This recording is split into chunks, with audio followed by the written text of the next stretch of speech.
It's Sunday, the 9th of May, 2021. In today's last post-match show of the regular season, we discuss our home win against the Gas to finalise third place in League One as Poole finish the season on 80 points and line up a playoff battle against Oxford United in the playoff semi-finals. I'm John Aspinall, this is the Seasiders podcast match reaction show.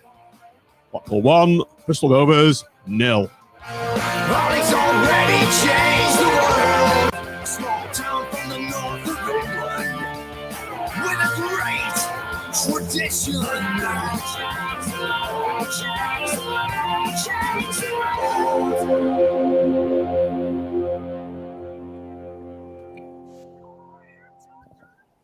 Good afternoon, everybody. Feels weird to say that, good afternoon, on a match reaction show. Welcome to the Seasiders podcast match reaction show. Last one of the regular season. We're beating Bristol Rovers 1-0. We've cemented our place in the playoffs. We're playing Oxford, 80 points. And Matt, it's been a tumultuous end to the season. Yeah, I was just wondering, John, now that obviously you've mentioned it's the regular season, whether you're going to pay us some overtime for this. Now that we're time and a half. Well, yeah. I'll have to check the contracts. Tim, did you put any? There's a clause. There's a clause in there. It's a little bit like that one that Charlie had in that if we got promoted, you don't get the relegation payment. Right. We don't want any analogy I can draw. We don't want any court proceedings, John, in August. Let's get it sorted quick, shall we? We've had enough of them for one lifetime, haven't we, Tim? Certainly have. Actually, we had another one this week as well, which we'll no doubt come back to that later on. We did. We'd like to just very briefly elaborate. Yeah, well, the old goat was at it again, wasn't he? Basically, he was challenging. It was all to do with the receiver's costs, and he was challenging. To be fair, he won on a couple of points, but he also got slapped down on a couple of others as well. But he was essentially saying that costs should be limited, and he's all about interpretation of the terms of the receivership order. But he just doesn't know when to give up, does he? So just to clarify, that's the convicted rapist Owen Oyston has lost. Yes, as Kieran, a good friend of the show, Kieran Maguire, would you say? He made a specific point on the reply to Matt Scrafton on Twitter. Excellent. Dig it out, viewers or listeners, if you don't know what we're on about. Kieran Maguire was on from the Price Football. Great laugh, and he makes a specific point of using the terminology that Matt's just used. Anyway, welcome to everybody on the stream, everybody. Welcome on the audio pod if you're listening. Thanks to John Ford, actually. He's just sent us 30 quid for beers after the end of the season. Oh. Thumbs up. Thank you very much, John. Thumbs up for Jerry Bates and John Ford. John Ford. 30 quid for beers, right. As long as it's not old Tim's ruin from Aldi. Get ourselves in the Armfield. Get ourselves in the Armfield before the match on Friday, the 18th, 21st. All the season ticket holders will be getting tickets, isn't that right? Should be. I'm sure someone will get a ticket for you somewhere. You can have mine if I'm stuck on the M6 or whatever, Nick. I'll leave it on the file coast just in case. Yeah, well, we don't know what the details are yet, do we? So we'll have to see how many are going to be allowed in. But Nick, 4,300, I think, is what we're hearing. So good news. You'll have to have a quick word with Eddie, Nick. He might be your best mate if you can pay him off with a lifetime premium subscription to YouTube, and he might be swung to hand his ticket over to you. Sounds like a plan. Nick, I've just written on my intro 4 consecutive wins and 4 consecutive clean sheets. Great form to go on into the playoffs with. Yeah, absolutely superb. And there's quite a lot of debate on the chat this afternoon, wasn't there, as to who we might want to play in the playoffs. But I think whoever it is, we can match them and give them 2 good games. I don't think we've got anything to fear. Obviously, it's going to be Oxford, and they've come into it on a good run of form, but there's no reason why we can't get through. And I think, we'll talk about the team today in a second. I think he got that absolutely right with resting a few who needed resting, but still there was enough in there to obviously get the result. Let's talk about it now, Nick. You've nicely segued the team lineups there. So it was Stuart Moore as I put it on the preview show, if anyone watched it, that reserve goalkeeper, because I didn't know his name. I predicted that. Gabriel Thornley, Ekpateta starting, Husband, Stewart, Dougal, Mitchell, Embleton, Anderson, and Brad Holmes. Tim. Yep, his home debut. What do you think of that? Debut anyway. I was pleased to see him get a start. I think he's probably not had as much game time as the management probably would have wanted to give him because of how tight games have been. So yeah, it was good to see him get the nod today and to get an opportunity to show what he can do and just try and build on. You need game time, don't you? When you're a young player trying to break into the first team, you need to be on the pitch and build up your experience and your confidence and everything that comes with that. So, but yeah, it was also good to see Stuart Moore get a game as well. I mean, obviously don't know much about him, and I think he acquitted. Well, as we're going to discuss, I think he acquitted himself quite well today. Did Stuart? So, Matt, what was your thoughts when you saw that team lineup there? Yeah, it's funny really because I did the Friday night show and I thought we'd go strong in we'd make a few changes, maybe one or two of them, and go fairly sort of conventional, I guess, really. But as my sort of like past 24 hours have been, I sort of got more nervous about today in terms of, why would you pick Jerry Yates? Why would you pick, I don't know, X, Y, and Z? And obviously you've got to wrap certain players up in cotton wool. So I'm glad he did what he did. And I think it was important, particularly to have Jerry Yates and Chris Maxwell away from the squad and give Garbett as well. Garbett as well. But yeah, it was important that basically our two effectively key players of the season at either end of the pitch weren't involved, and have obviously had the benefit of a little bit of a rest, which hopefully will serve them well come the playoffs, of course. So Nick, just coming back to you then, as Matt just alluded to there, we were on the preview show and we were saying there should be a lot of first team players dropped, and that was the case. So were you surprised? And good to see Big Marv making his first start for quite a while as well. Yeah, I wasn't massively surprised because I thought he would rest a few key ones for the playoff games. And there's still, you look at that defence, there's plenty of experience there, isn't there? And you've still got Stewart and Kenny Dougal in the middle. Good to see Mitchell get a start. I thought he had a very good game. Obviously, Embleton's played quite a bit. And Keshi's just back, but looking really sharp and brilliant to see Brad Holmes get his home debut as well. So overall, I was pleased, and I thought, we should have enough with what's on the bench as well to get the result, and so it proved. Although, if we'd have got beat, would we have dropped below? Well, that was the gamble. I think if we'd have dropped, we would have played in Sunderland or Lincoln. Sunderland, I think, won't we? Because Lincoln then would have finished ahead of us. Because didn't Sunderland lose anyway? They were drawing last time I saw. Yeah, I think they both drew, didn't they? I'll check while we're on. I'm sure. Well, then if he had started, if Yates he plays Yates and he picks up an injury, we'd all be going ballistic, wouldn't we? That he's not. No, I'm saying we should have played like a ridiculous second string 11 and dropped down to tactically avoid Oxford and play Sunderland, given the form Sunderland are in. I think it'd been better playing them, to be honest. Yeah, if we'd have lost today, I think it would have been Lincoln. If we'd have, because Sunderland would have finished third and Lincoln fourth, and would have been fifth. So, yeah. Who would we have all preferred to play? Tim, I'll come to you first. If you could have picked, of the three that have got through, possibly Lincoln. I'm concerned about Oxford because they're on an upward trajectory, aren't they? And I'm concerned about Sunderland just because they had so many chances against us, and I just don't think we'd be that lucky again if they played like that and we played like that. So. Probably Lincoln, but I was hoping that Portsmouth were going to just get themselves over the line and win because they look weak. So I think that's a disappointment from our perspective that it's not Portsmouth are playing. It seems a bit weird saying that, because obviously they're a big side, aren't they? And but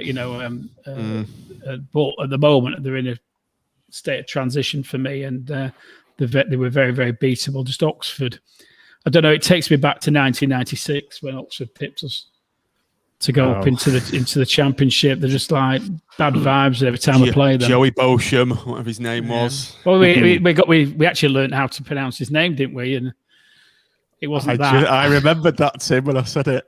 We all thought it was Beauchamp. Beauchamp. We'll have to get Bison's. It was some weird. Yeah, it was some weird pronunciation of it, wasn't it? Speaking of Bison's, he's just said we'll get absolutely stuffed by him. I have said that, but he also said we wouldn't pick up another point after we lost to was it Rochdale, one of the 4-4-2 games when we were terrible. So yeah. I think, like I said at the start, whoever we play, I think we can more than match them. So we'll be full of confidence. Weirdly, Go on. I was going to say, weirdly, I'm more confident against Oxford than I am against Lincoln and Sunderland. Sorry, like Tim mentioned, I think we'd all have preferred a stumbling Portsmouth to get into the final six. But given that it's Oxford, the reason why I say that is I think they play quite a good brand of football, shall we say, and so did Peterborough, and so did Hull, and so do these sides that we've beaten quite comfortably in the past, and obviously we've got the upper hand this far over Oxford. So I'm not sort of concerned by them. I know that also they've had 2 players out with injuries today, and so I think somebody put in the chat that potentially the hamstring injuries, they won't be featuring in the semi-finals if that's the case. So maybe the stars are aligned in that regard as well, perhaps. So yeah, 2 injuries. Steve Hutchinson said they'll be more worried about us, I suspect. Yeah, I think so. The thing is, we don't let goals in, do we? We've got where we've got by just not conceding goals, and when you're going into a cup competition like this, that could be crucial. It's down to that. If we can keep the really solid back line and nick goals here and there, then that's going to win games. I think. I would say they all don't want to play us. So yeah, that's. I think we can see that as a positive. My concern is how many times does the team who finished third get through the playoffs? It's generally the one who sneaks in on the blind side, isn't it? It's normally us doing that, isn't it? It's normally us. But then, we've been the form side since December or whatever it's been, hasn't it? It's not like we've just sort of crept in this year, and we've just been consistent, haven't we, throughout? So, yeah, we've just got 3 more games to hopefully go to get that consistency. I think the other point, Matt, is that a lot of times the team that finishes third have just missed out on second. I was just going to say, true. And we haven't, have we? We were never going to get second, realistically, and so nobody's feeling disappointed or disillusioned about the fact that we've been pipped on the last day for second. So, we're going into it full of confidence and believing in ourselves and the way that the coach is delivering on his promises. Yeah, absolutely. Yeah, good Certainly point. Is. Okay, let's move on to the game then today, this afternoon. Blackpool 1, Bristol Rovers 0. Tim, come to you first because you didn't have much of a recollection of the second half, I believe, due to the fact that you've been. Well, I didn't have much of a recollection of the start of the first half either. Oh, right, okay. Well, I was texting you, wasn't I, about the artwork for the Seasiders podcast. So you weren't texting. You weren't. No. You weren't texting. You were on the phone to. Oh yeah, I rang you because you couldn't get your head around it. And I thought it was a 12:30 kickoff, not 12. Anyway, he's going on and on and on. I said, "Do you not realise the game started?" He's like, "What?" Yes, yeah. So I've had to watch the first. I've had to watch the first 5 minutes in rewind. And Nick, the first thing I've seen is Stuart Moore flapping it across on 2 minutes. So did anything else happen? Well, yeah, what happened was I had to reboot my router. So, right, skip you. Literally after that happened, the next thing I've got written down, that was it. And then after that, I kind of missed 6 or 7 minutes. I think there was a shot from Keshi that the keeper sort of pushed out and it fell to Mitchell. We'll rewind, Nick. Just stop there. Matt. Did you see the first few minutes? Did you see the first blow of the whistle in the first 2 minutes? What game we're talking about? Between us. Thank God there's going to be no more of this shite next season. Yeah, exactly. Routers going down, pausing. We'll all be in the concourse instead, won't we? And still not watching the bloody coming game. in late.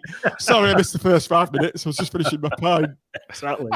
Oh, yeah. The first thing I noticed was, like you say, Stuart Moore flapping away, and I just, oh God, this isn't, a great sort of start to his Blackpool career. And but to be honest, instantly, I say instantly, probably the first sort of 5 or 6 minutes, it was apparent that this group of this 11 that we had out on the pitch hadn't really sort of played together at all, other than on the training ground probably yesterday, and it was a little bit sort of clunky and not much sort of cohesion, and it's sort of, you just thought, oh God, no, not against Bristol Rovers, we're going to screw this up. There's 21 places between us in the division.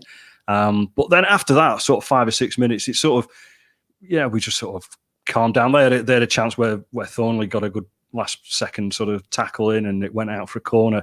And then it sort of just meandered along a bit. Thornley nearly scored on 4 minutes. He blasted it over, didn't he? Yeah. That was a half chance. Really. I'd say three-quarter chance, I'd have called that. Yeah, half chance for a centre half, three-quarter chance for somebody who's a bit more, in fact, we need a fielding rating, a fielding chance rating system, perhaps. A variation on it, Tim. What do you think?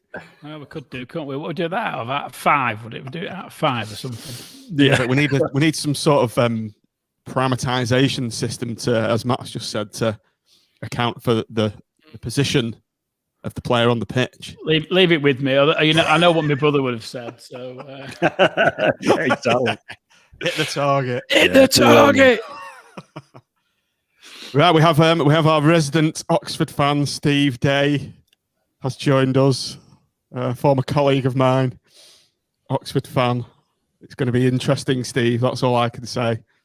Thank God we don't work together anymore if we get beat. But we'll try and get Steve on and his mate onto the preview show, so it should be good. Right, back to the game. 10 minutes. Matt, I'll start to you again because you're guaranteed the only one that's actually probably seen this. Gabriel's failed to stop a cross coming in from the right-hand side, straight to an unmarked Rodman, and he's blazed over from a corner, but it was looked like it was deflected. It was a good chance. Yeah. And as you said, I think we were a bit 6s and 7s at the time, defensively. Yeah, that's right. And this was I think this must have been the opportunity that I mentioned where Thornley just got a last minute stud onto it and it went over the bar. And we just looked a little bit, I don't know, I mean, off the pace or whatever, and a bit, like I said earlier, a bit clunky and stuff like that. So, if Bristol were going to get anything, it was going to be early on in the piece today. And once that happened though, it sort of gave us the kick up the arse, I guess, to get the foot on the ball a bit more really, and the likes of Stewart and Dougal and such like to actually show their worth really. But the back four were I wouldn't say rocky. I mean, Marv he took a little bit of time to get into it. He's obviously just come back from a long layoff. Looked a little bit rusty.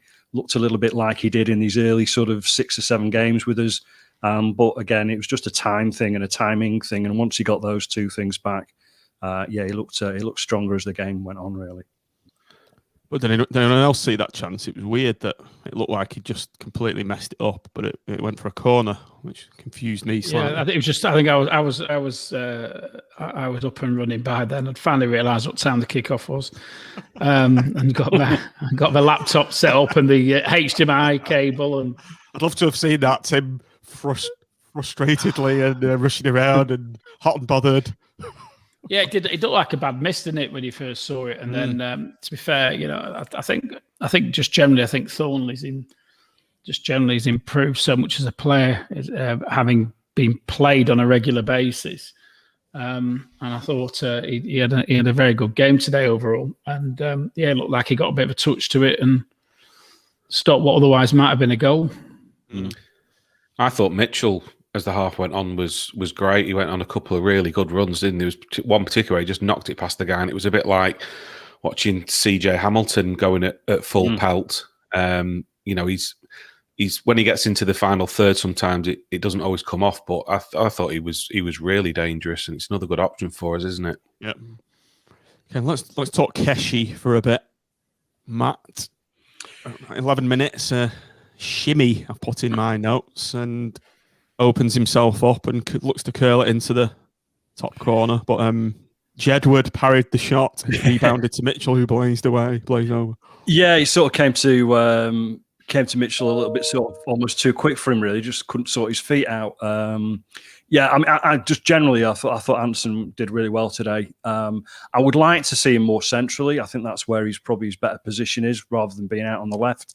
But it was one of those obviously selections today where he was putting Mitchell on one wing and Anderson on the other. But when he does come inside, I think he looks a really, really good player and a good option for us as we go into the playoffs. It'll be interesting to see whether he can force himself into a starting 11 and if he does, whether he plays more centrally, let's say in the Embleton role. Because I thought if you were going to make a direct comparison between the two of them today, I thought Anderson was head and shoulders the better out of the two of them. I think if you're going to pick between the two, Keshi and Embleton, make your choice based on that free kick, which God knows what that was. I just put, actually on my notes, I put Embleton, he's no Luke Garbett. And we definitely missed Luke today, didn't we, on the set plays? I tell you, I'm going to call it. I think Anderson is a nailed-on starter for the first game against Oxford. I think the fact that he was withdrawn when he was all about keeping him fresh for that game. So I don't think there's any doubt in my mind that he's starting. And that's a great credit to him, really, because obviously at one stage he thinks his season's over and he's fought his way back and he's looked exceptional since he's come back. Josh Mellon's just said, I'm glad we own Keshi and Embleton is on loan. I think that'll make Critch's decision a bit easier. I think we said, when Keshi was playing before he had his bad injury, he said he was playing with an injury, didn't he? And I do wonder whether we've just not seen the proper Keshi Anderson until now. I think if you're playing with an injury, you're always playing within yourself, aren't you? And he now actually seems to be in a different level than he was at the beginning of the season for me. I don't know what other people think, but that was most certainly, it's like having a new player, isn't it? Mm-hmm. Yeah. He's curled one into the top right corner on 21 minutes. But just before that, Tim, your boy, Mr. Holmes, has got booked on his debut on 18 minutes. I was taught them the dark arts. You teach him that, did you? Yeah. Get your elbows up, lad.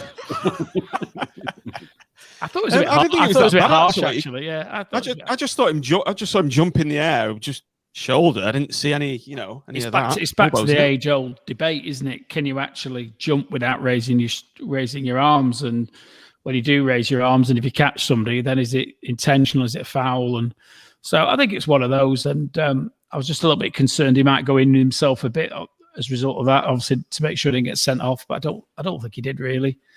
But he will put himself about a bit. He's a strong lad, and I just think he needs to perhaps just he's still finding his way, isn't he, at this level? And I think he's probably been a little bit more physical than he perhaps needs to be sometimes.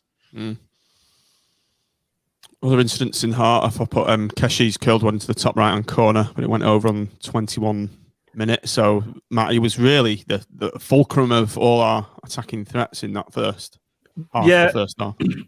And Nick mentioned Mitchell earlier on. I think the pair of them were the two players who were going to potentially give us something from an attacking sense. And as I mentioned before, I think when he comes in and he's more central, then he's more dangerous, not just from a scoring or a shooting opportunity, but he looks like he's got a clever pass in him as well. He might have been the one which just did a few minutes later where was it him that sort of slid it through to Holmes, and then Holmes was brought down just outside the box. I can't remember if it was or not, but he's just got something in him. It looks like he's got a potential sort of ability to sort of unlock a defence, which when you think about past podcasts that we've had and discussions, that we've always missed that sort of player, and we still have to a certain extent this season. So yeah, I think Tim might be right. I think he might be a starter come next week. Week. Also, just going back before the one on 21, on 16, he'd there's some good work by Embleton actually, and he played Keshin on the left, didn't he? But and Chizzy, did we listen to old commentary? I switched the Bristol Rovers comms.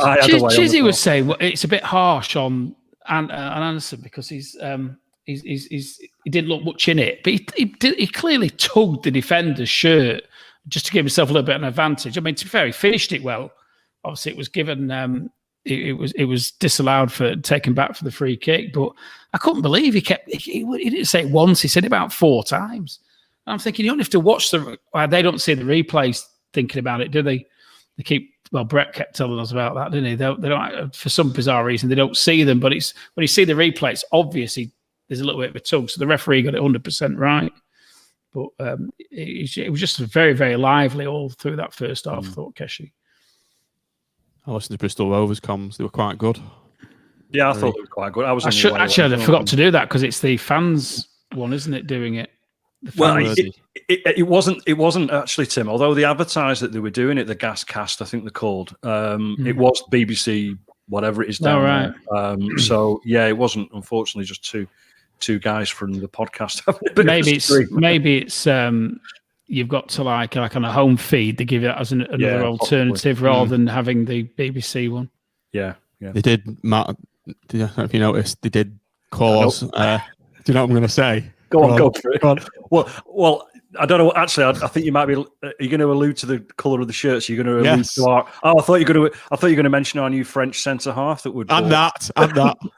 Go on, John. Tell them who it was. So the first one was their commentators insisted it was tangerine straight away, and they knew. They said, "Don't call it orange around these parts." They get very annoyed about that. And then, do you want to enlighten the people of our new French centre half? Yeah, so I had to write it down sort of phonetically. So it's Ekpetita. Wasn't it Ekpetete or something? Ekpetete. I think Peter Clark had something similar to that. It certainly wasn't correct, whatever he was calling him, though. It just, so many variations, isn't there? Bison's is saying there's no more Chizzy. Did I hear a rumour that it was his last game? Or was it? But I only saw something on AVFTT. Yeah, what retiring? To enlighten us, Bisons, because I only saw a little snippet. Well, thankfully, we won't be watching games like this anymore. Hopefully not. No. God's sake. Let's hope not. Right, back to the game. I've got in my... I took quite a lot of notes today, actually. I watched it on the computer. I had two screens. We've got Baldwin booked for bringing Holmes down. We're bearing it down on goal. Shaik free kick from Keshi. I'm doing that commentator, aren't I? And 36 minutes. Embleton powder puff shot after good challenge from Keshi after losing the ball and crossing in front from a dangerous position on the left. This was when Keshi's lost the ball, but then he's gone in and won it via a sliding tackle, got down the left. Crossed it or laid it off Embleton on a plate almost, and he's just fluffed his lines. But their comms team, Matt, was quite critical about Keshi's challenge, if you remember. Yeah, I don't know. He won the ball via a side tackle. Or something.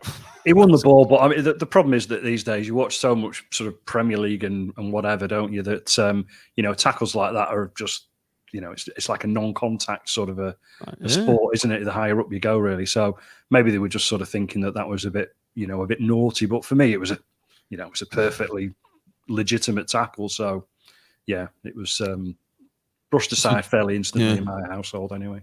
Nick, do you remember this chance when the ball's been played back to Embleton? He's just a powder puff shot, and that's what's lacking in his game. Yeah, he's frustrating, isn't he? He'll do something decent, and then a minute later, something absolutely terrible, and it's just that inconsistency, isn't it? And he certainly could have done a lot better there after Keshi had won the ball back. And the next thing I've got was probably the chance of the game when down the right, Gabriel did really well. Slid it across on a plate for Keshi, and you're just thinking. I mean, to be fair, he got a decent connection on it, but just needed to be either side of Jedward, and it'd have been in the back of the net, and it's kind of just hit the keeper, hasn't it? Yeah, should have probably scored there. I don't think he knew much about it, did he? The Jedward, keeper? no. He looked as startled as everybody else as to how he stayed out. Oh, the Bristol Rovers comms were saying a fantastic save from Jedward. They were really bigging it up, weren't they, Matt? Just hit it at him, I think. It was just straight at him. It was just a reflex, wasn't it? And it could have gone anywhere. But yeah, it was a bit annoying that if it was a yard either side, it would have gone in definitely. But there you go. I mean, Keshi could have got a hat trick realistically in that first half. Yeah. Is that just a bit of rust, do you think, or possibly? Yeah, he's only just back, isn't he? Needs to be a bit more lethal in front of goal. Is that what's kind of lacking in his game? I think it'll come, won't it? Like I said, he's been out for a very long time, hasn't he? It's thick end of 6 months, and it's his what did he have? He had 25 minutes against Donny, and this was his second, so his first start. So I think you've just got to. I'm just pleased that he was so involved. He looked quality, and he looked like he was going to give us a new dimension. I mean, effectively, I think. I mean, I don't know. Is there any suggestion Kai is going to be fit for the playoffs? Does anyone know? I haven't seen any update on him, so I think we've got to assume not.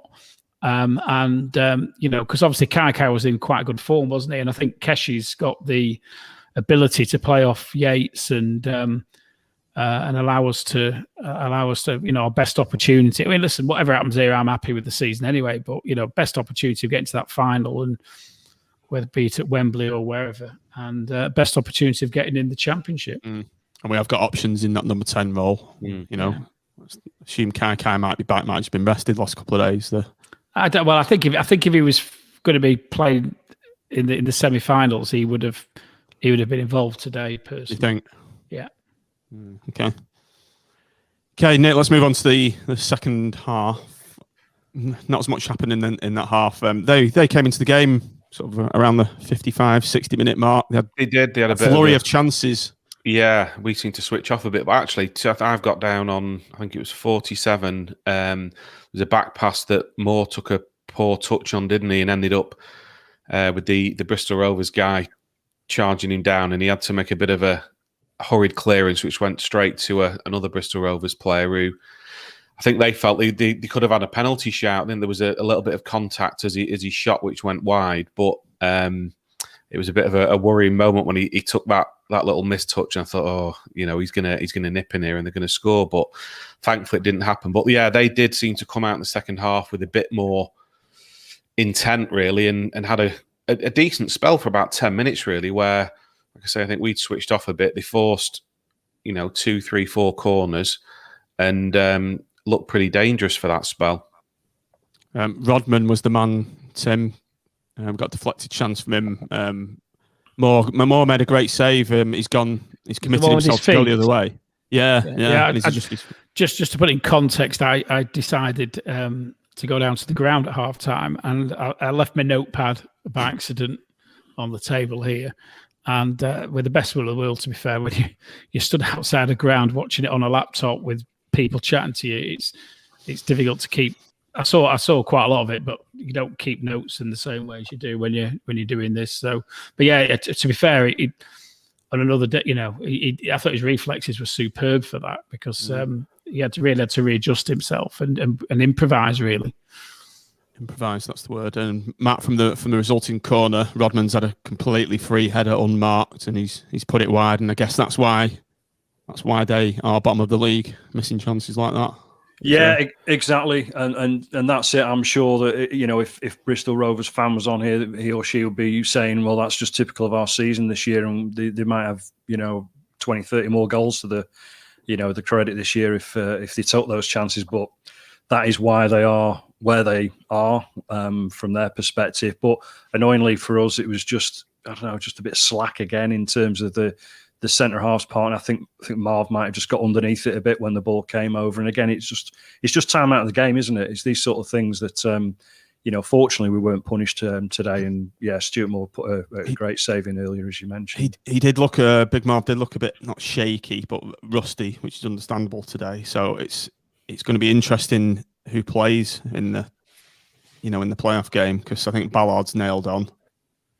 Husband's going to be nailed on, and it's going to be another, isn't it? It'd be harsh to drop. Yeah, I mean, I think we've seen the best of us in recent games when we've played Thornley and Ballard together, whether that be as a 2 or as part of a 3 or a 5, depending on how you want to interpret it. So it will be interesting to see. Maybe he does one way away from home and a different way at home. To be honest, I don't think he can drop Thornley. I don't think he can. No, I don't think he can. I think his decision's going to be made. I think when you've got the shirt, you keep it. If you were Thornley and you got dropped at this stage, you'd be seriously pissed off, wouldn't you? Yeah, because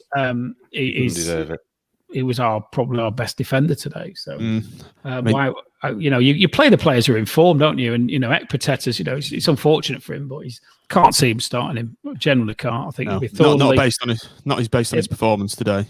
No, Ballard and I think I think he'll even slot Turton into a back three before he played at Pateta. Right, back to the game. Nick, I've got 62 minutes. Harry's, or whatever his name was, Harry's. A terrible error, which Brad Holmes has chased down. Keeper's just nipped it in front of him before he's got to the ball. A defender called Baldwin has got the ball, but then he's taken out Holmes with his kind of following through, trailing foot, and it was just brushed aside on the away comms. But for me, it was cynical what the defender's done there. He's left his foot on him to take him down because he was still in a dangerous area. Yeah, and he'd done well, Holmes, hadn't he? Just anticipating it and nipped in. And he got a right whack. And like you say, it just got waved away, didn't it? And they didn't really make much of a big deal about it. But he was unlucky. I thought, considering he's making his debut at home, his positioning was great. He never stopped running, and very nearly had got in then and scored. What are your two's views on that? Did you see that, Tim? I didn't see that particular incident. I would endorse what Nick said. I thought Brad's positional play today was very good. He was always showing for the ball and available. I think I'd have liked to see him. That one where he was just clips on the edge of the area in the first half. I think I'd like to see him to get a proper shot off, because I think we've seen from the youth team games how well he can hit strike a ball. But yeah, you got to be pleased with the way that he played. I just didn't see that particular incident, unfortunately. Okay, Mark, did you see that? What were your views on it? Yeah, I saw that, and it's funny, really. Maybe it's the old centre half for me, but I didn't think it was a penalty. I just thought he sort of followed through, deliberately. But it wasn't like, how can I put it? I don't think it would have been very harsh, I thought, to have given it a penalty myself. But in saying that, it was encouraging to see Holmes anticipate it, and just his general game was pretty good today. Considering it was his debut, he'll have learned a hell of a lot out of that, and hopefully, well, I say hopefully, depending on what goes on in the summer, of course, hopefully will be the benefit of the next couple of 3 years with Brad Holmes, and he can push on and really start to push for a first team place, because there's obviously a player in there, definitely. I think it's funny, really. I looked at his first sort of 10 or 15 minutes quite closely, and very similar to Ellis Sims in a way, in that you just looked at him and just think, yeah, but you could have just done that little bit of run there and a little bit of run there. And I think it's just the way that they are at that age, isn't it? 18, 19, 20. It's a great point, that, Matt. They're just not the finished article, are they? So it's just that they could just pass it and sort of not admire it. That's a bit too harsh, but it's just doing that extra little bit, isn't it? That will come. It'll come. And also, I think what we've seen is it's been an interesting experiment with Sims, because when he first started for us, he showed flashes, didn't he? But then you think, I wasn't completely convinced. But even in the space of the 4 months that he's played for us, we're seeing a player maturing, aren't we? And that's what hopefully you'll get with Brad Holmes as well. Is it when he's played 20 games and 30 games and 40 games, then he'll start being the player that he can be. And we're just starting to see, I think, that with Ellis Sims at the moment. Mm-hmm. So there was a key moment in this game on 70 minutes. Critches made 2 substitutions. Turton came on for Keshi and Ellis Sims for Brad Holmes. And then 5 minutes later, Nick, the ball's in the back of the net, courtesy of a superb side foot volley from Ellis Sims, and great work from Mitchell in the build-up now. Yeah, it was. It was kind of, he flicked it on, didn't he, to Sims, then back to Mitchell. He's looked up for once. He doesn't always do that when he's in that really good position, make the right decision and just chip the ball across. And what a composed finish. It was just side foot volley, like you're in a training 5-a-side match, and brilliant move and very, very well taken goal, and credit to Critchley for right subs at the right time. Unlike normally, if I watch the game here, and you can guarantee you get a text message about 5 or 10 seconds before the goal goes in, just to ruin the moment for you. Well, I had a different perspective today, because I was stood outside the West Stand, and all the crowd in front were cheering for the goal a full 45 seconds before it appeared on iFollow. So Could you hear the goal go?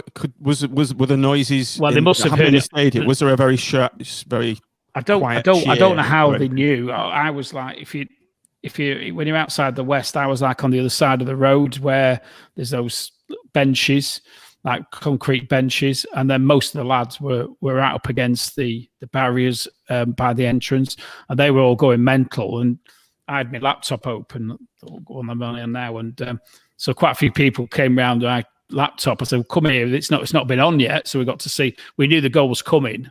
And but yeah, it was the moment was ruined, but from a different perspective. But quite a nice one for a change, being out there and seeing everybody celebrating the way that they did do, in the way that they would normally do if they were at a game. It's great. Let's talk Dimmy Mitchell just for a minute, as Nick alluded to earlier in the pod. He did have a great game today, and he was looking to be positive and move forward and attack at every opportunity. And it was good to see, and he's really put himself in the shop window for a starting place for me. He'd be in Critchley's thoughts at least, Matt. Yeah, I think he's done really well over the last few weeks. Whether he's come on as a sub and a couple of games where he started as well. It's nice problems to have, isn't it, for Critchley? That he could potentially think about him as a starter for a week on Tuesday now. So. Probably, I don't know. Has it been a frustrating season for Mitchell? Because he came in and out, hasn't it? Yeah, because he's obviously come from Man United. He's got this sort of tag of that to sort of weigh him down, I guess, possibly. But in patches, he's looked a very, very good player, and we've touched on in the past about his sort of defensive frailties. But you see him more as an attacking threat, don't you? Really, than anything. From a defensive side of things. So I think he's definitely probably done enough to get into whatever it is these days, 17, 18 next Tuesday. Whether he starts or not, I'm not so sure, but I think he would be definitely a player that will figure highly, I think, in the next 3 games. Oh, hopefully 3 games anyway. Mm. Certainly better on the wing than at the back. That's correct. That's the thing. I think it took a bit of time to work out, right, what's his best position here, because as we now know, it's not defensively, is it? And I think once we'd realised that, and that he's more a wide man with that pace, then like we saw today, he's, like Matt's just said, he can certainly be in contention. It's another nice headache for Critchley to have, isn't it? To think about who he plays in that position. The thing is, he couldn't have done any more today, could he, to stake a No. place? And that's every credit to him. And I think, as a couple of people have said in the chat, there's going to be a conundrum there, isn't there, for Critchley as to firstly how he wants to set his team up, and then secondly what pieces the jigsaw are going to be in there. And as I said, you've always got the option of playing Keshy on the left if he wants. He could bring Garbutt in on the left, so as to keep Hudson back there. But he's got a strong squad, and yes, we've still got players out, but we've equally got quite a few players to choose from still who are all on form, and we're going to need them all. There's no doubt about it, because what you want is strong players to come on the pitch and make a difference. And if Mitchell doesn't start, he's a player who can come on and make a difference on 60, 70 minutes, isn't he? Mm-hmm. I think that's the difference, isn't it? Now, well, going into the games that we've got, as opposed to where we were, only 4 or 5 games ago, where you looked at the bench and you just thought, bloody hell, who are we going to have on the bench if something, needs to turn it around? And now you've got, potentially, off the top of my head, you've got Anderson, you've got Mitchell, you've got Holmes, you've got potentially Medina as well. So you've got 4 players there just off the top of my head who might not start, but could easily come on and change a game potentially. And that's where we're in a good position, really. And let's just hope that, Oxford aren't in that position if these 2 injuries are quite key ones to them. A young boy just appeared behind me, so I was doing a podcast and then scuttled off. See, my door's just open there.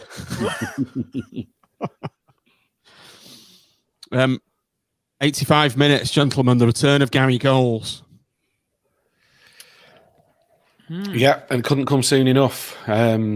Just again, like we've just been talking about, it's another option, isn't it? Over these next couple of games, whether he starts him or not, I'm not sure he will do. But with 20 minutes, 25 minutes to go, you want to mix it up a bit. What a great option to bring off the bench. You know, he'll put himself about. And yeah, very, very good news. Lazarus moment by Gary Goals. Yes. Did you see? We're being cynical. Did you see his corner flag antics? Yeah, what did he wait on the corner flag or something? The ref went and had a word with him, didn't he? Oh, what was that? I can't remember who it was. Somebody one of our players was put a cross in, and the ball sort of just bananaed like out in the far corner, right by the corner flag. And he bent the corner flag as if to indicate it was staying in or for a throw in. I can't remember which one. Yeah. And the referee had a strong word with him. Thought he was going to get a booking. Yeah. And he was laughing his head off, like, you know. So Sounds like Matthew Waghorn got booked yesterday for like trying to direct the troops. He's been subbed for the last 5 minutes, and he got booked for the troops for Derby yesterday. I think he's actually on the coaching staff, though, isn't he, at Derby? Oh, is he? So, yeah, but obviously then he's out of the technical area, isn't he? So I think that's what it was. He was like literally on the 18-yard line, wasn't he, directing the defence or something? Guys, just quickly, have you seen that comment from Luke Sharman? I don't know if you want to put it up, John. Yeah. Oxford United will be without manager Carl Robinson for the entirety of their League One playoff campaign after he was found guilty of improper conduct by the FA. What was the improper conduct? Do we know? Come on, Luke, spill the beans. Well, they probably had a rant at a ref, wouldn't he? He normally has plenty to say. Yeah. Oh, he did, didn't he? Yeah, I seem to remember now. He did have a pop at somebody a couple of 3 games. Well, I can't remember. Was it MK Dons? Yeah. Yeah. That's Dan BFC's put for impersonating James Corden.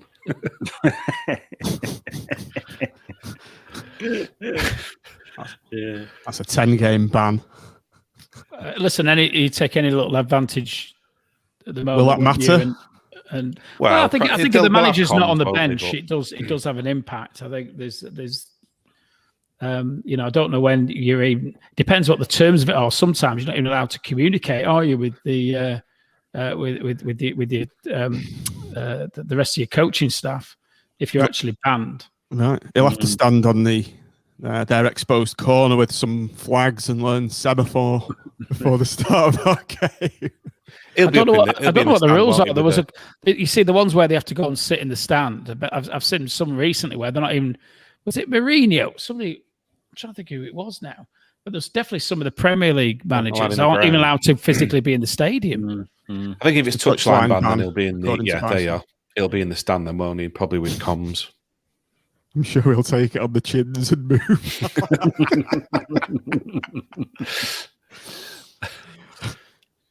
We'll have to draft Dan into this show. Comes out with some good gags. Just think, he could have been our manager, couldn't he? He could. Yeah. Yeah. We approached him, didn't we? Yeah. This is a fair point. Chris Walker could work the other way and give them a bit of a siege mentality. Possibly, yeah. He's got his excuse out already, hasn't he, though, if it all goes tits up for him. So, yeah, we'll see. It's another wee Billy Davis, isn't he? Wee Billy. We started on him. 10 stellar signings, Nick, was it? He always used to say. Yeah. Oh, I can't stand him. Right, okay, so that was the game. Let's move on to player ratings. I don't actually have one for Stuart Moore, such as his anonymity. So, Tim, let's start with you. Stuart Moore. I'll frantically type one while you're talking. Yeah, I think for what I saw, I missed the flap at the beginning of the game, but I thought he looked quite composed. What we don't get with him that we get with Maxwell is the sweeper role, do we? Which is Maxwell's trademark. So you saw like slightly different approach at the back today, I think, than you probably saw when Maxwell's there. But made a couple of saves. I think it's a strong 7+. It's a great point though about you see the difference between what Maxwell brings to the side in addition to his ability as a goalkeeper. Yeah. So it's a good point, Tim. 8+ for that point, Tim, for you. Thank you. Maybe we should do podcast presenter ratings. Podcast presenter ratings. Let's not go there. No. Listeners, get ready for this. It's coming at the end. Get your numbers ready. Jordan, Gabriel, Matt. It was funny when I was watching today. I just thought about how he played on Tuesday night when we had, he had a bit more license, didn't he? Because he was playing as a wing back as opposed to a full back, and I thought the difference was quite, obvious today. He's you get more out of him basically when he's raiding forward, and he didn't do that too often today. But in saying that, it was a decent, solid sort of 7 out of 10 performance from him today. And certainly, if you're going to play him as a back four, I would never be concerned about his defensive frailties as we were possibly when he first started with us. It's come on a long way this season, definitely. Jordan Thornley, Nick. I thought he had a very good game. I think it was Tim said earlier, the pick of the defenders today. And like we've said, don't think you could drop him for the next couple of games. I think he's, we've talked about this a lot, haven't we? How well he's done since looking like he was going to be out the door. And he's probably one of the first names on the team sheet. So it's an 8 for me. Spud, Tim, back for his first start in quite a while. Yeah, and I think you've got to put in context the fact that he will always be a little bit rusty after being out for when was the last time he played? Was it February? So 2 or 3 months out. So again, I think as we spoke about earlier, he improved as the game went on. I think it's another good 7. Jimmy Husband, Matt. Yeah, solid as ever, really. Mentioned a couple of pods back about it's going to be difficult for the manager to drop him in whatever formation he chooses to pick, really. And today I thought he was just solid again. Gave us a little bit actually of an attacking presence as well down the left-hand side, which was good to see as well. So sort of a 7+ on this scoring system, really. Yep. There was a couple of occasions when he was in the box and he was kind of juggling with the ball and getting a shot away, wasn't it? Well, There was a shot of water in the box. Yeah, it didn't get mentioned. It was that great. There was that cushioned header. I can't remember now. Yeah, it was Anderson. Yeah, it was from Anderson, wasn't it? Yeah, and he just couldn't get it out from underneath his feet, could he? But it was a great header. It was another one of those where it was like Turton the other week, wasn't it? It just falls to the wrong person in the right place, unfortunately. Yeah. Someone should have grabbed him by his top knot and just dragged him across a bit to get his shot away. Exactly. Again, it's an extra point for having that top knot. Mm-hmm. Kevin Stewart, Nick, this is going to be interesting. Yeah.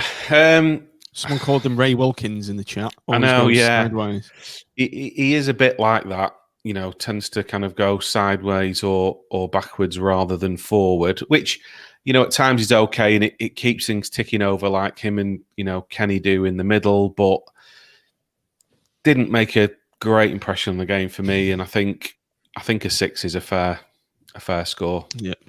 For me, he's always too deep. Yeah, I feel he's the sort of player now that we would look at as somebody on the bench who would only bring on if we were, I don't know, defending a draw away from home on Tuesday night, for example, something like that. I can't see him being a game changer as such. I think that's possibly going to be his role now, just to shore up the midfield even more, which is fine, but you just expect a little bit more from him, don't you? I think he's going to play unless Ward is fit, though. I think Yeah, I think it's only ever going to be between Ward, him, and Dougal for those 2 central midfield spots for me. But I know which 2 I want. Nice. The segues on to Kenny Dougal, Tim, sort of a better version of Kevin Stewart. Yeah, I didn't notice him much anonymous today. I think you can describe I know. Normally, maybe it's because his golden, his blonde locks are going, and like you don't notice him as much. A little bit like David Perkins. You always used to see him. You always knew where he was, didn't you? But yeah, just a little bit quieter for him today. So, but equally, I don't recall him doing anything poor. So it's a 7. So, Jimmy Mitchell, Matt, up there for man of the match for me. Yeah, I thought he was a threat all game, wasn't he? I think their right-sided players in the first half, in particular, were having real trouble against him.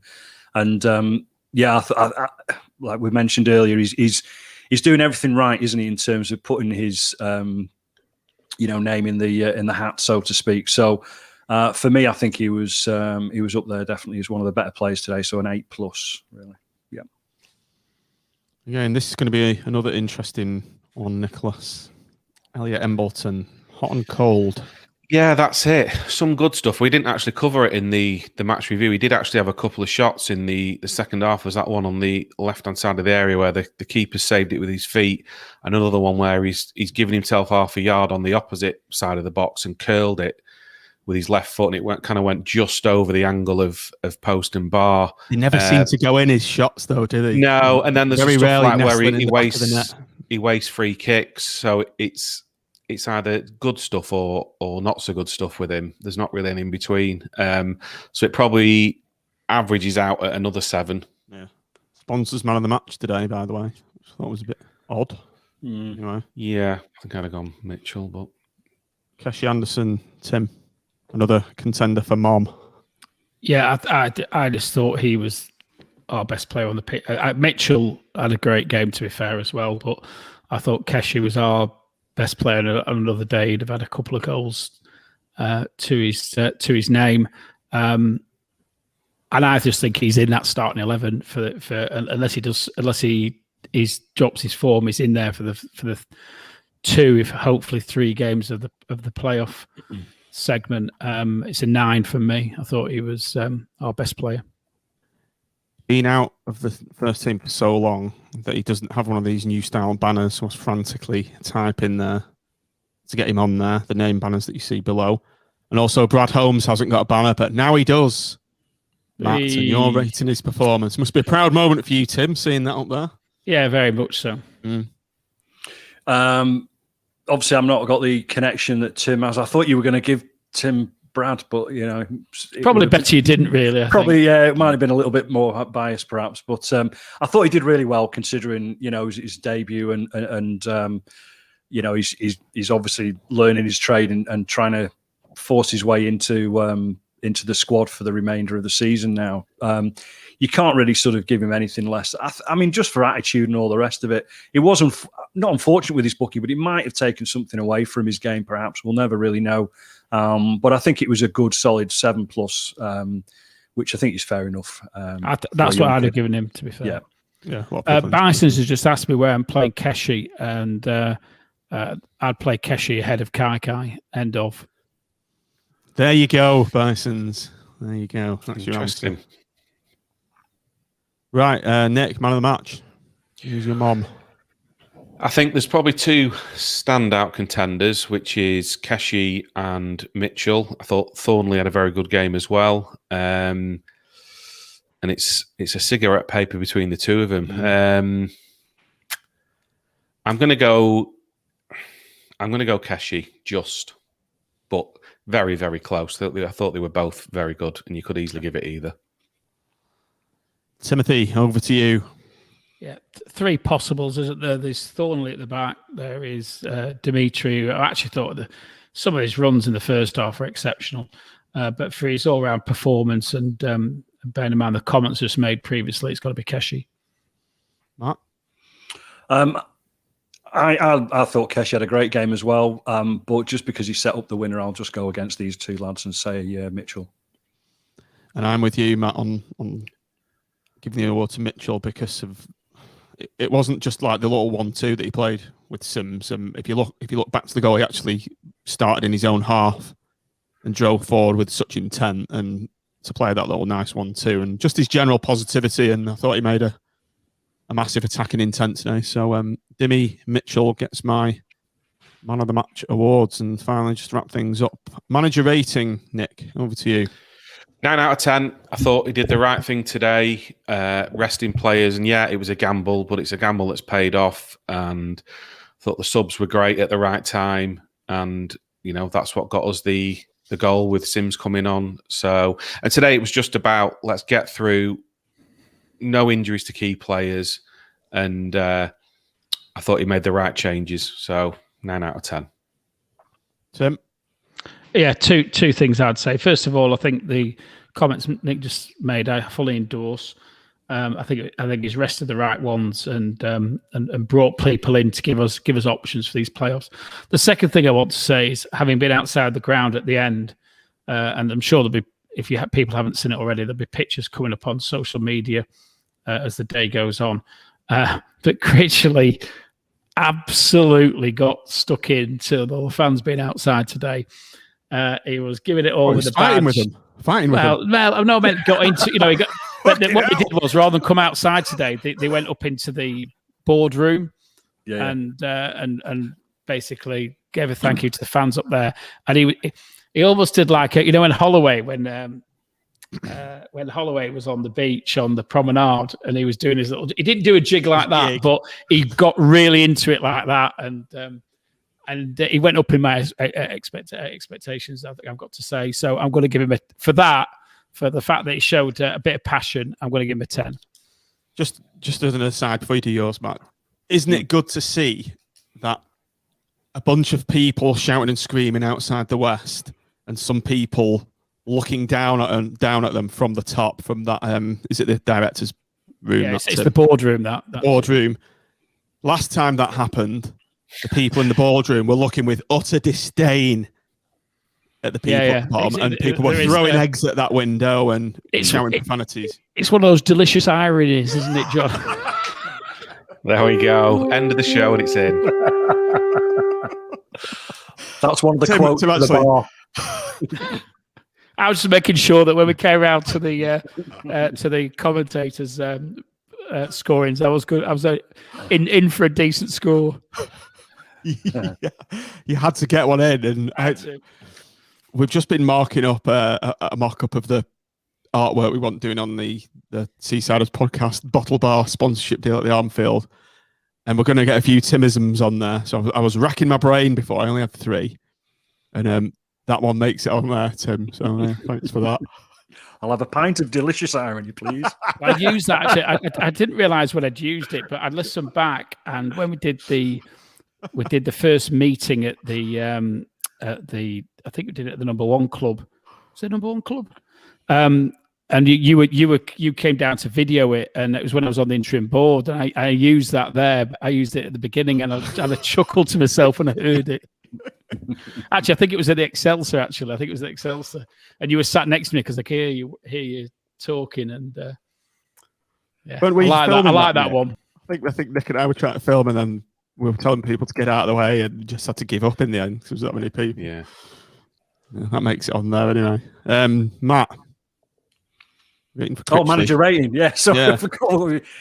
I'll just echo what the lads have said. Really, I mean, he did everything right pre-match, during the match, post-match. It sounds like as well. So he hasn't put a foot wrong, has he? So yeah, you've got to say 10 out of 10 then for that. And let's hope we're giving him another 3 times 10 out of 10 in the next couple of weeks. That would be fantastic. Nick, I've done mine. Have you? Yeah. Yes. I was again multitasking. I was just reading Steve's message, which I'm going to come on to next. It's mine. I'll give him a 10 as well, just for the greatness of the season and the fabulous turnaround in October. So well done, Critch. And it's good to see some passion. Steve's just asked arrangements for the pod in the playoffs, lads. Now the dates are as follows. We've got the 18th of May, which is the away leg. That's on the Tuesday, and the home leg is on Friday the 21st. So we're going to have a preview show before that, and we're going to have a playoff, just an overview of the season. Matt's done these predictions that we're going to review anyway, and just have a general chat about that. So that's going to be a show, a general review of the season. Look at our predictions. We're also winning the preview show, so there's 2 shows before that. So that should be good anyway, Matt. So get that spreadsheet. Yeah, although I think Tim's winning it, isn't he? Yeah, we'll brush over that. Yeah, we'll just skip over it. I think I predicted Blackpool 3rd, if I remember rightly. It'll be a small section of the show, I'm sure. Did you really?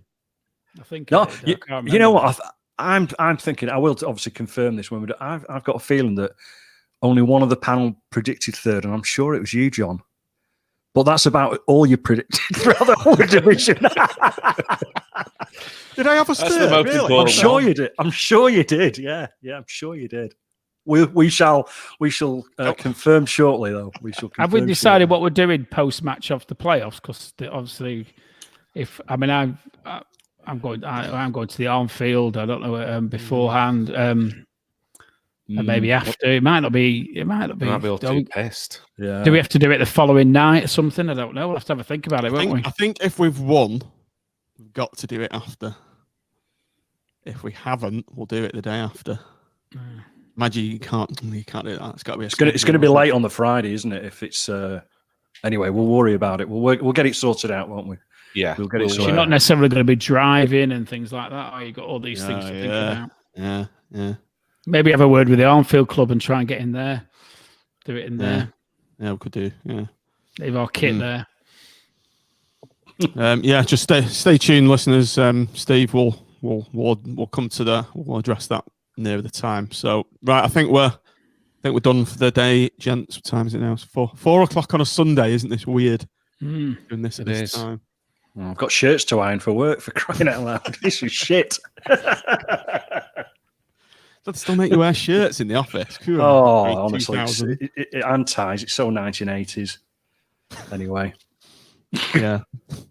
Right, Nick, thanks for joining us. Great to have you on as ever. And Walsh, you just mentioned something about your T-shirt.